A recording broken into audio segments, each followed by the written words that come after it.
명상을 와가지고 오늘 내용을 제가 이렇게 들으면서 떠오른 생각, 요거를 조금 말씀드리면, 오늘의 얘기는 그 현재에 사는 어떤 그런 내용인 것 같습니다.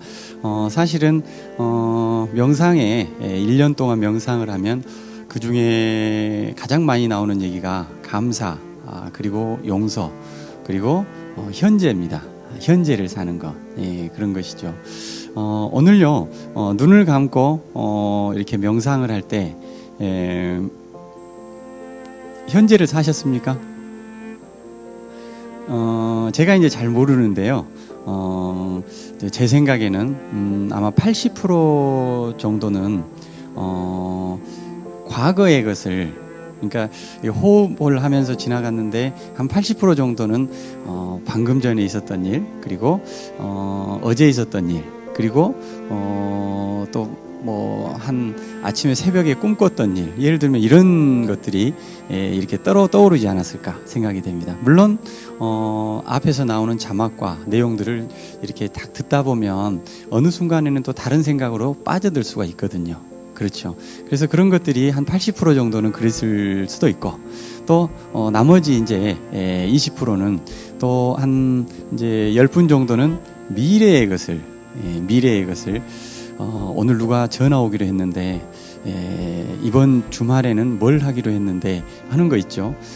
우리 아들이 오늘 누구 만나서 어떻게 한다고 그랬는데, 이런 거 있죠. 그래서 미래의 것을 이렇게 생각하고 있죠. 그리고 나머지 10%는 온전하게 이제 우리가 야 오늘 명상이 잘 됐어 하는 것처럼 이렇게 됐을 수도 있겠다 하는 생각을 해봅니다.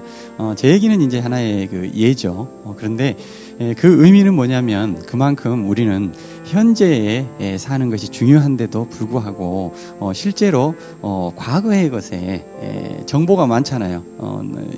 감정도 거기에 얽혀 있고, 그래서 과거의 것들을 대부분이 많이 생각하고, 또 미래의 것을 생각하고, 현재에 있는 것이 좀 작은 비율로 사는 것이죠. 그리고 내일은 또 서로 입장을 바꿔가지고 오늘 현재에 있던 분들이 또 과거를 생각하고, 이런 것들이 이제 반복되지 않을까 생각이 됩니다. 저를 예로 들어서 생각해 보면 말이죠. 우리가 과거를 생각하면 어떤 감정이죠?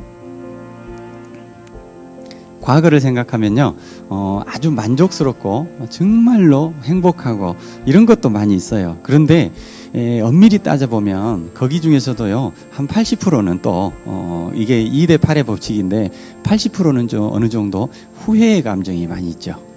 그리고 그 나머지 20%마저도 정말로 만족스러운데, 내가 조금만 더 그때 그것을, 이런 생각도 있을 수 있죠. 그래서 과거에 대한 감정들은 우리는 대체로 후회에 대한 느낌으로 묶어진다고 생각을 해요. 그리고 미래에 대한 생각은 어떻죠? 미래에 대한 생각은요, 대부분이 낙천적이고 걱정을 않고 이런 사람도 많지만, 나름 또 엄밀히 들어가면 다시 또 깊이 생각을 해보면 약간의 두려움이 또 생각이 되죠. 왜냐하면 확실하지 않기 때문에. 내가 요즘에 어제보다 컨디션이 오늘 문득 안 좋았어. 혹시 내가 이러다가 한 달 후에 더 안 좋아지지 않을까? 1년 후에 내가 뭐 이런 생각이 또 들 수가 있죠. 그러니까 이런 것들이, 과거와 미래는 후회와 또 두려움이라는 그 밑바탕의 감정이 있을 수 있다는 것입니다. 그래서 우리는 이 현재에 대한 집중, 현재에 사는 그런 것들이 중요하다는 것이죠. 그리고 그러한 현재에 살게 될 때는 어떻습니까? 이 현재를 산다는 것은 당연히 미래가 저절로 잘 되는 거잖아요. 그리고 현재를 잘 사는 것은 과거에, 일전에 예를 들었지만, 과거에 그 어떠한 고통스러운 일이 있을지라도 지금 현재에 그 과거에 객관적으로 있었던 게 아니죠. 선생님이 나를 매로 때릴 때 그게 아팠죠.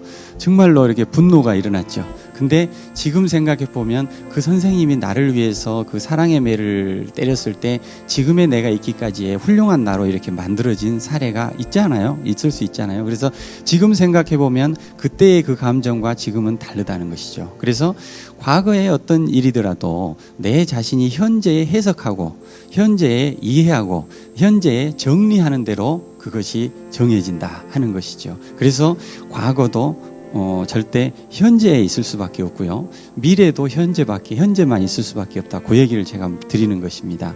그래서 이런 어떤 이해적인 측면에서의 것들이 우리 어르신들께서 마음에 와닿는다면 이것을 실천적인 측면에서 어떻게 할 것인가. 현재에 머무는 방법. 그것이 바로 호흡입니다. 호흡.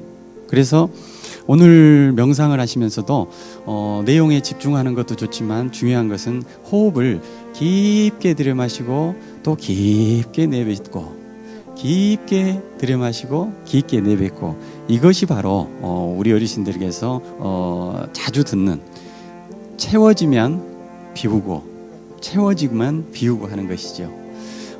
채워진다고 할 때 우리는 뭔가를 뜻을 이루기 위해서 하죠. 근데 끊임없이 채우고 할 때 그 마지막에 가서는 어떻게 하죠? 계속 채우기만 하면 터져버리잖아요.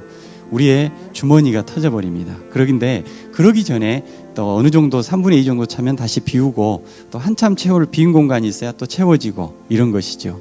그래서 그런 채움과 비움이 이렇게 의식적으로 하는 것이 아니고 채움과 동시에 저절로 비워지는 그 상태가 이상적이죠. 그것이 바로 우리 어르신들께서 호흡이라는 것입니다. 호흡은 일부러 채우려고 해서 채워지는 게 아니고요. 채워지면 저절로 후 하고 빠집니다. 그리고 또 빠지면 채워지고 또 빠지고 이것이 바로 호흡 속에서 우리가 채움과 비움을 우리가 배우는 것이죠. 이 순간에 그런 것을 호흡 속에서 우리가 실천함으로써 우리는 어떻게 되죠? 자연스러워집니다. 자연스러워지죠. 예. 자연스러워진단 말이 얼마나 이게 그 대단한 말인지 모르겠어요.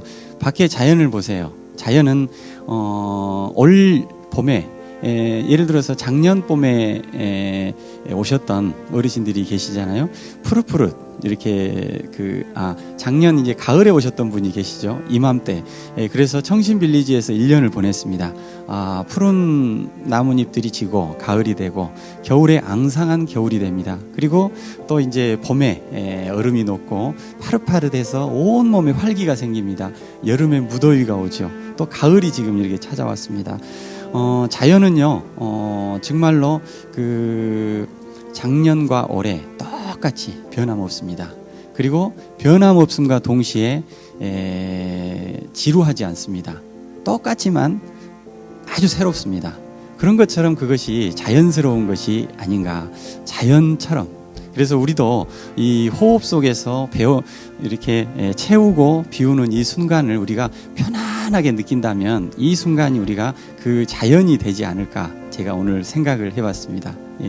함께 명상을 하면서 우리 어르신들과 제가 이제 이런 느낌을 가졌다라면 우리 어르신들께서도 저와 비슷한 여러 가지 생각을 하셨을 것입니다. 그래서 그러한 내용을 우리가 함께 나누는 것은 뭐냐면 우리가 삶에 다 아시는 얘기지만 자극을 받고 그런 방향 속에서 함께 더 자연스러워지면 좋겠다 하는 생각에서 제가 말씀을 드렸습니다.